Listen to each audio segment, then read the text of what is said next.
Students BSc third year. देखिए mathematics में आपका सेकंड पेपर है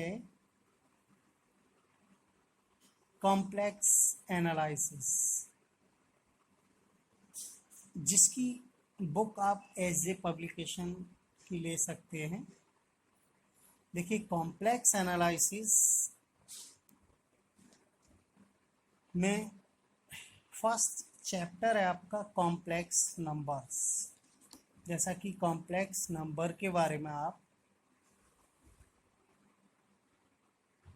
प्रीवियस क्लासेस में आप स्टडी कर चुके हैं, फिर भी हम रिमाइंड कराते हैं आपको क्या कि कॉम्प्लेक्स नंबर क्या होता है और क्या क्या इसकी प्रॉपर्टीज हैं।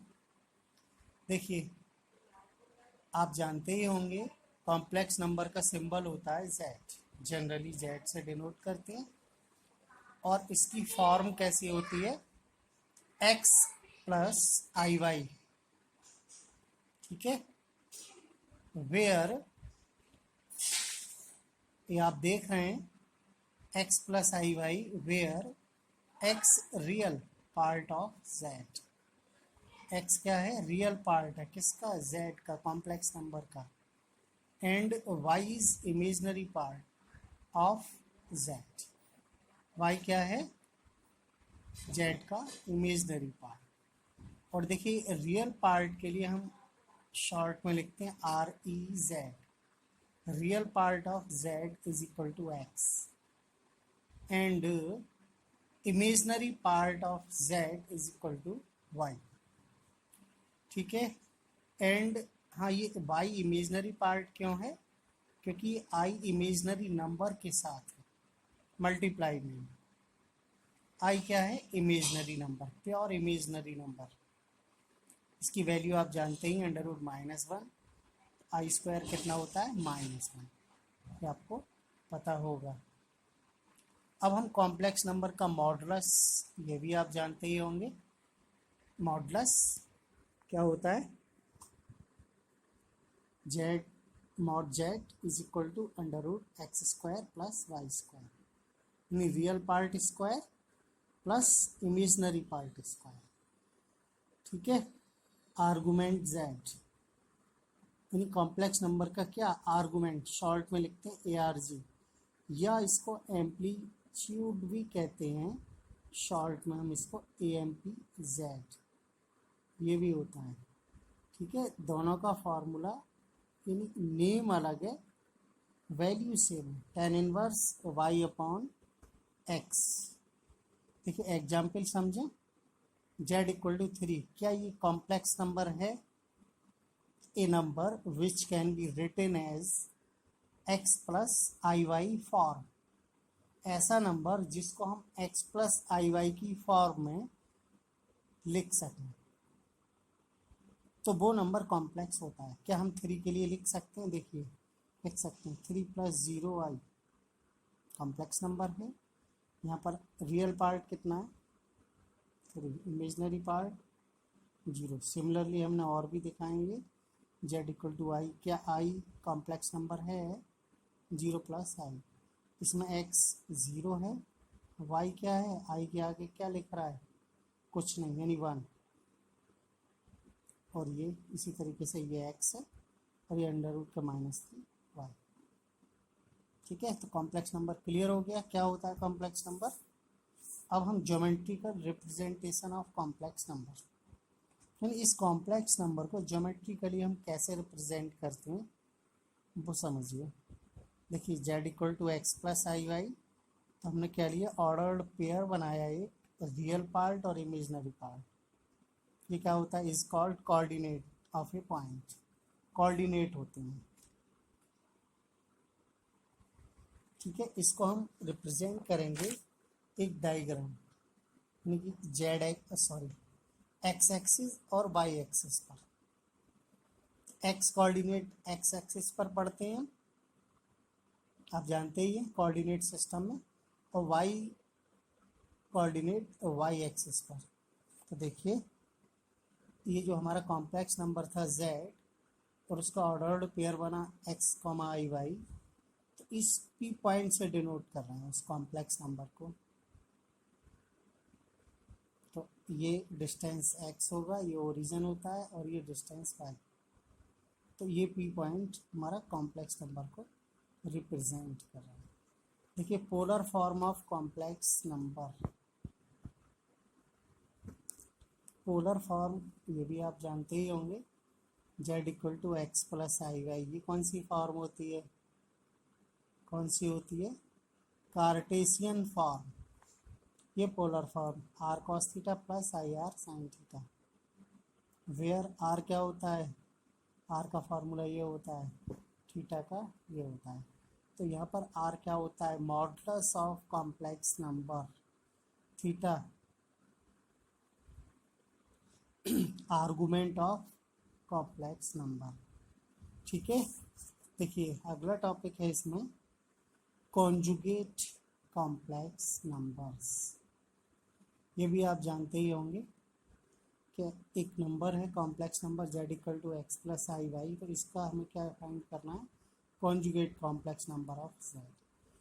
तो कॉन्जुगेट के लिए हम बार से डिनोट करते हैं, z bar is equal to, कैसे फाइंड करते हैं complex number, conjugate complex number, कि जहाँ आई है उसका चिन्ह बदल देते हैं।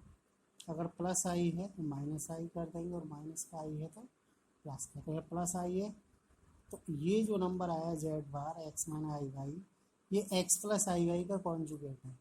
x प्लस आई वाई का कॉन्जुगेट क्या हुआ, क्या हुआ, x माइनस आई वाई। ठीक है, and conjugate complex number of z बार, यानी जिसका हमने कॉन्जुगेट नंबर फाइंड किया उसका फिर उसी का हम कॉन्जुगेट कॉम्प्लेक्स नंबर फाइंड करें, तो z डबल बार, बार के ऊपर फिर बार आ जाएगा। और ये हम जानते हैं, क्या बताया हमने अभी, कि आई का चिन्ह बदल देते हैं, माइनस आई क्या हो जाएगा, प्लस आई। इसका कॉन्जुगेट ये और इसका कॉन्जुगेट ये, और ये हम देख रहे हैं ये जेड आ गया, ये जेड, इसकी जगह हम क्या लिख सकते हैं, जेड। तो z double bar equal to z. इसका मतलब ये हुआ कि किसी कॉम्प्लेक्स नंबर के कॉन्जुगेट का कॉन्जुगेट क्या होता है, वही कॉम्प्लेक्स नंबर होता है। देखिए आगे, द इक्वेशन ऑफ सर्किल क्या होती है, मॉड जेड इक्वल टू ए, यहाँ पर ए रेडियस 0 और सेंटर 0,0। ठीक है, तो ये क्या हुई, इक्वेशन ऑफ सर्किल। एक इक्वेशन और भी होती है, जेड माइनस जेड जीरो का मॉड इज इक्वल टू ए। यहाँ पर ए रेडियस है और x0 y0 इज सेंटर। ये x0 y0 कैसे होगा, ये तो हो गया x प्लस आई वाई, और ये होगा x0 plus i y zero. z complex number है, क्या होता है इसका formula, x plus i y. तो z0 का क्या होगा, x0 plus i y zero, centre ये हो गया, रेडियस ए।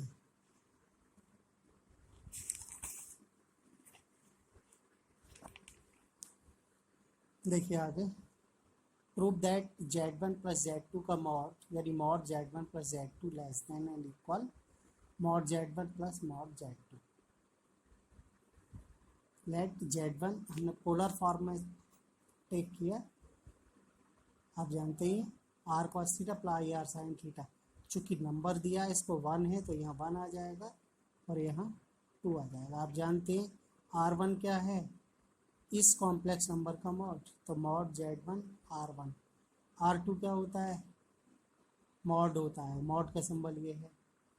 अभी हमने पिछले टॉपिक में भी क्लियर किया है कि R जो है मॉडुलस होता है कॉम्प्लेक्स नंबर का, पोलर फॉर्म में, और थीटा आर्गुमेंट होता है। हमने यहाँ लिख दिया।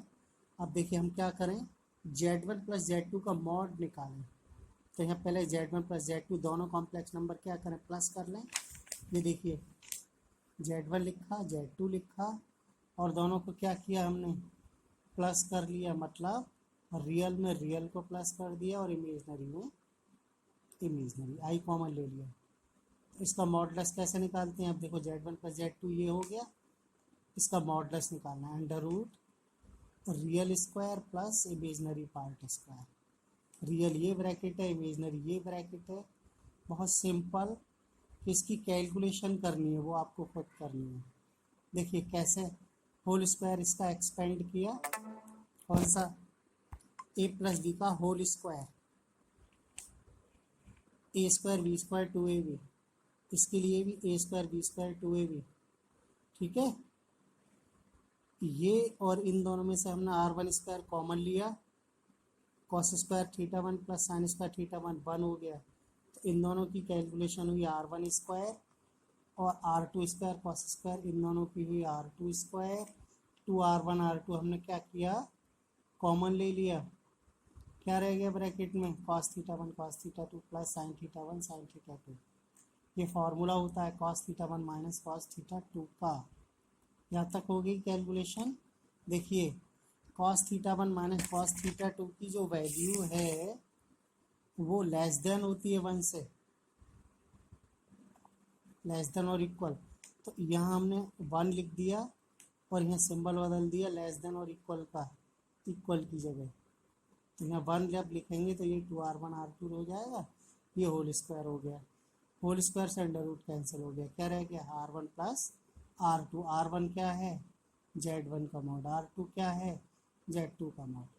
ठीक है, तो ये हमारा प्रूफ हो गया क्वेश्चन के Z1 plus Z2 mod less than और equal to Z1 mod plus Z2 mod.